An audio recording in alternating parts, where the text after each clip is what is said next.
Please subscribe our YouTube channel Bhiwanji Mirror. Press bell icon to get more notification. Follow on Facebook. Join with us on WhatsApp 7888.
मैं Bhiwandi mirror को मुबारकबाद पेश करता हूं, Bhiwandi mirror की पूरी फैमिली को मुबारकबाद पेश करता हूं कि आपके 1 साल का जो आपका जो संघर्ष था, इस संघर्ष में हमने देखा कि आपने भिवंडी शहर की सारी समस्याओं के पे आवाज़ उठाई।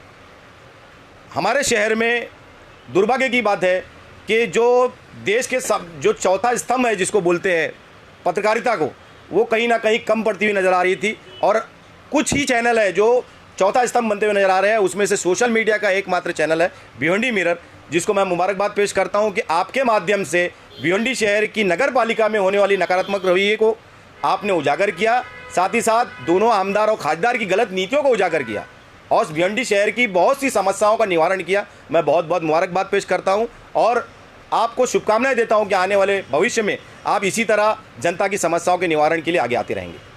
सर, सबसे पहले तो भिवंडी मिरर से बात करने के लिए आपका बहुत बहुत धन्यवाद। भिवंडी में फ़ीस को लेकर सर जो पिछले कुछ दिनों से एक वीडियो वायरल हो रहा है, कई सारे न्यूज़ चैनलों ने भी दिखाया है, इस पर आपकी पहली प्रतिक्रिया क्या रहेगी? देखिए, जिस स्कूल के बारे में ये सारे न्यूज़ चैनल पे दिखाया जा रहा है, खाली वो स्कूल दोषी नहीं है, वो स्कूल तो दोषी है ही है, साथ ही साथ भिवंडी के वो सारे स्कूल दोषी हैं जो फ़ीस के वसूली के लिए पेरेंट्स को धमकाते हैं कि बच्चे को स्कूल से निकाल दिया जाएगा या बच्चे को एग्ज़ाम में बैठने नहीं दिया जाएगा। मैं आपके चैनल के माध्यम से ये बताना चाहता हूँ शहर की जनता को, ख़ास तौर पे पेरेंट्स को जिनके बच्चे स्कूलों में तालीम हासिल कर रहे हैं। इस पैंडमिक में प्राइवेट स्कूलों द्वारा सुप्रीम कोर्ट में एक याचिका दायर की गई थी, जिसमें सुप्रीम कोर्ट ने जजमेंट दिया कि स्कूल फ़ीस 100% भरना पड़ेगा। साथ ही साथ जजमेंट में उन्होंने क्या क्या कहा है वो भिवंडी शहर के पेरेंट्स को बताना ज़रूरी है। सुप्रीम कोर्ट ने सिर्फ ये नहीं कहा कि 100% फ़ीस भरना पड़ेगा, सुप्रीम कोर्ट ने ये भी कहा है कि फ़ीस जो है 6 इंस्टॉलमेंट में भरने का प्रबंध स्कूल प्रशासन करे, कि अगर कोई पेरेंट्स भर नहीं सकता तो 6 इंस्टॉलमेंट उसको बंद कर दिया जाए। साथ ही साथ अगर वो 6 इंस्टॉलमेंट भी भर नहीं सकता तो उससे पोलाइटली बात करके इस बात का प्रबंध किया जाए कि वो कितने दिन में वो पैसे भर पाएगा। साथ ही साथ जजमेंट में ये भी कहा गया है कि कोई भी स्कूल बच्चे को स्कूल में से एडमिशन निकाल दिया जाएगा, इस बात की धमकी नहीं दे सकता। साथ ही साथ एग्ज़ाम में बैठने नहीं दिया जाएगा, इस बात की भी धमकी नहीं दे सकता। अगर कोई बच्चा या उसका पालक स्कूल फ़ीस भरने से असमर्थ है तो भी वो बच्चा स्कूल में एग्ज़ाम में बैठ सकता है, ऑनलाइन क्लास का हिस्सा बन सकता है। तो आपके चैनल के माध्यम से ये बताना बहुत ज़रूरी है कि वो पालक जिसके साथ ये दुर्भाग्यवश ये बातें हो रही हैं, वो सुप्रीम कोर्ट के जजमेंट के आधार पर स्कूल के प्रशासन से बात करे कि वो किसी भी बच्चे को इस बात की तकलीफ़ नहीं दे सकता या उसके ऑनलाइन क्लास बंद नहीं कर सकता, क्योंकि सुप्रीम कोर्ट ने ये भी कहा है। सर, जैसा कि सुप्रीम कोर्ट ने कहा है कि पूरा 100% फ़ीस भरना पड़ेगा, तो फिर पेरेंट्स को फ़ीस तो भरना ही पड़ेगा ना? देखिए, सुप्रीम कोर्ट ने जो 100% फ़ीस भरने की जो बात कही है, उसमें कहीं इस बात का जिक्र नहीं किया है कि वो बच्चा जिसने ऑनलाइन पढ़ाई किया है वो फिज़िकल जो पढ़ाई जो स्कूलों में हुई है, जैसे हमारे स्टेट में स्कूल चालू नहीं हुआ इसलिए ऑनलाइन पढ़ाई कराई गई, लेकिन बाकी स्टेटों में बहुत से राज्यों में फिज़िकल पढ़ाई हुई है। तो सुप्रीम कोर्ट ने तो पूरे देश की संस्थानों के लिए जजमेंट दिया है, तो ऑनलाइन पढ़ाई कराई गई है, तो ऑनलाइन पढ़ाई के आधार पर जो फीस निर्धारित होनी चाहिए थी, ये एक मौजू बना हुआ था पिछले कुछ महीनों में। इसके चलते राज्य सरकार ने ख़ास तौर पे हमारी शिक्षा मंत्री, स्कूल की जो मंत्री हैं वर्षा गायकवाड़, उन्होंने फरवरी महीने में एक मीटिंग लिया उनकी अध्यक्षता में, और उन्होंने जो शिक्षा के मुख्य सचिव हैं महाराष्ट्र के, उनकी अध्यक्षता में एक कमेटी गठित की है जो इसका निवारण करेगी आने वाले समय में ऑनलाइन क्लासेस जो हुई है और बाकी राज्यों में जो फीसेस ली गई बाकी राज्यों की सरकार द्वारा जो तय किया गया है उसका पूरा निवारण निकालकर आने वाले समय में राज्य सरकार डिसीजन लेगी। साथ ही साथ वर्षा गायकवाड़ की अध्यक्षता में जो मीटिंग हुई थी उसमें जिला स्तर पे जिला एजुकेशन ऑफिसर द्वारा एक कमेटी गठित करना था जो फीस के निवारण की फीस की समस्या का निवारण करेगी। ये समिति हमारे यहाँ गठित इसलिए नहीं हो पाई कि हमारे शहर में कोई एजुकेशन ऑफिसर नहीं है, तो ये दुर्भाग्य की बात है।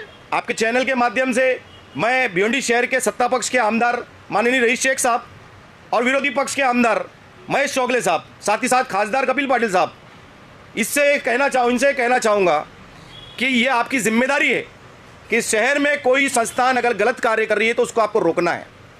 कोई भी संस्थान सुप्रीम कोर्ट की आह्वान ना कर रहा है, सुप्रीम कोर्ट की गाइडलाइन पर अमल नहीं कर रहा है, सुप्रीम कोर्ट के जजमेंट को नकार रहा है, तो उसको रोकने के लिए आप आगे क्यों नहीं आते, ये मेरा आपसे सवाल है। सर, ये एजुकेशन ऑफिसर की जो आपने बात कहा है, भिवंडी में एजुकेशन ऑफिसर कब से नहीं है, कितना टाइम हो गया? लगभग 7-8 साल से भिवंडी में कोई एजुकेशन ऑफिसर नहीं है। भिवंडी महानगर पालिका द्वारा अतिरिक्त भार देते हुए किसी न किसी ऑफिसर को अतिरिक्त भार दिया गया। जैसे अभी रिसेंटली नाना झलके साहब रिटायर हुए, इनके पास अतिरिक्त भार था एजुकेशन का, और नाउअडेज हमारी जो उपायुक्त मैडम है नुतन खड़े, इनके पास ये चार्ज है। मेरा इससे दिल नहीं भरता। हमारा एजुकेशन जो डिपार्टमेंट है भिवंडी शहर में, थाने ज़िले में सबसे ज़्यादा बच्चे भिवंडी महानगर पालिका या गवर्नमेंट द्वारा स्कूल चलाई जा रही स्कूलों में तालीम हासिल करते हैं। तो ये जो प्राथमिक शिक्षा हासिल की जा रही है इसका कोई ऑफिसर ही नहीं है। जो धांधलियाँ, जो गलतियाँ इनके द्वारा की जा रही है, प्राथमिक शिक्षा जो प्राइवेट स्कूल हो चाहे भिवंडी महानगर पालिका द्वारा चलाई जा रही स्कूल हो, वहाँ पर जो भी गलत नीतियाँ अपनाई जाती हैं उसको उस पर कार्रवाई करने का पाबंद कोई ऑफिसर नहीं है। सर, स्टूडेंट और पेरेंट्स के लिए आप क्या मैसेज देना चाहेंगे?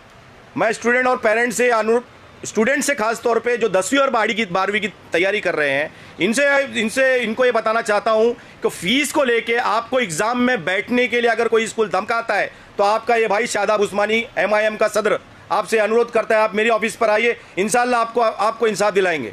साथ ही साथ कोई भी बच्चे को स्कूल फीस के नाम पर प्राथमिक शिक्षा में ऑनलाइन क्लासेस के लिए रोका जा रहा है या स्कूल से निकाल दिया जाएगा, इस बात की बात की जा रही है, या एग्ज़ाम का पार्ट नहीं बनने दिया जाएगा, इस तरह की बात की जा रही है, तो पालक जो है वो सुप्रीम कोर्ट का जजमेंट जो कि गूगल पे मौजूद है, अगर आपके पास नहीं है तो आप मुझसे कांटेक्ट कर सकते हैं और मैं आपको सुप्रीम कोर्ट का वो जजमेंट प्रोवाइड करूंगा। इसके माध्यम से आप अपना संवैधानिक अधिकार इस्तेमाल करते हुए स्कूल प्रशासन से बात करें। सर, राज्य सरकार इस पर किसी तरह का कदम उठा रही है फीस के कंसेशन को लेकर या किसी तरह का? देखिए, राज्य सरकार जब से ये महाविकास आघाड़ी देश महाराष्ट्र की विकास हेतु, महाराष्ट्र की समस्या का निवारण हेतु, महाराष्ट्र में अब जो मौलिक अधिकार जो जनता के हैं उसको दिलाने हेतु ये जो सरकार बनी थी, ये नकारात्मक सरकार है। ना पैंडेमिक में इन्होंने पावर बिल की माफ़ी किया जो कि इनको देना चाहिए था, कुछ ना कुछ % डिस्काउंट। खुद रामदार रईस शेख ने बोला कि मैंने 10% माफ़ करा दिया। कहाँ है 10% माफ़ हुई क्या आज तक? सरकार में हो ना आप सरकार की गलत नीतियों पे की सराहना करते हो क्या? जब आपने स्टेटमेंट दिया न्यूज़ चैनल को कि 10% सरकार से बात हो गई है, आज तक माफ़ क्यों नहीं हुई? पैंडेमिक में सारे लोगों के हालात ख़राब हो गए। मैं भारतीय जनता पार्टी के आमदार और समाजवादी के आमदार, साथ ही साथ भारतीय जनता पार्टी के खासदार, ये तीनों से सवाल करता हूं कि पैंडेमिक में आपके द्वारा, आपकी सरकार के द्वारा जो सहूलियत आम नागरिक को मिलनी चाहिए थी, क्या वो आपने दे पाए? ये एक बहुत बड़ा प्रश्न है। ये जो दो सबसे बड़ा मौजू है, पावर बिल माफ़ी और स्कूल बिल माफ़ी, ये आप बिल्कुल आप उसमें दूर दूर तक नज़र नहीं आ रहे, आप तो जनता की आवाज़ ही नहीं बन रहे हो। तो ये मेरा आपके चैनल के माध्यम से मेरा भिवंडी शहर के सभी पेरेंट्स से अनुरोध है कि अपने संवैधानिक अधिकार का इस्तेमाल करें और स्कूल द्वारा, खाजगी स्कूल द्वारा गलत नीतियों पे जो काम हो रहा है उसको रोकने के लिए आप आगे आए, हम आपके साथ शाना बशाना खड़े हैं। सर क्या किसी तरह के छूट के कोई चांसेस है अभी राज्य सरकार द्वारा? देखिए, मैं तो ये जो सुप्रीम कोर्ट का जो जजमेंट है कि फ़ीस 6 इंस्टॉलमेंट में आप भर सकते हो, स्कूल को प्रबंध करके देना है, तो ये 6 इंस्टॉलमेंट जो आपका 5 मार्च से शुरू होगा, इससे पहले जो भी धमकी दिया इन्होंने वो छोड़ दीजिए। किसी ने भर दिया तो दुर्भाग्य की बात है, लेकिन जो नहीं भरे हैं 5 मार्च से सुप्रीम कोर्ट का जजमेंट के आधार पर 5 मार्च के बाद आपको 6 इंस्टॉलमेंट करके स्कूल को उन्हें देना है। आप 6 इंस्टॉलमेंट जो नहीं भर सकते पैसा, 6 इंस्टॉलमेंट का प्रबंध करवाइए। साथ ही साथ आने वाले महीना 2 महीने पे जो कमेटी राज्य सरकार द्वारा गठित की गई है उसके मुझे उम्मीद है कि कोई ना कोई जो कमेटी गठित हुई कमेटी कुछ ना कुछ परसेंट डिस्काउंट दिलाएगी। जिस तरह कलकत्ता में राजस्थान सरकार ने 20% 30% डिस्काउंट का जो प्रबंध किया है, उसी तरह राज्य सरकार ने जो कमेटी बनाई है तो उसमें भी कुछ ना कुछ इंशाल्लाह अमेंडमेंट होगा, स्कूल फीस कुछ ना कुछ माफ होगी। सर भिवंडी मिरर से बात करने के लिए आपका बहुत बहुत शुक्रिया। धन्यवाद, आपका भी धन्यवाद।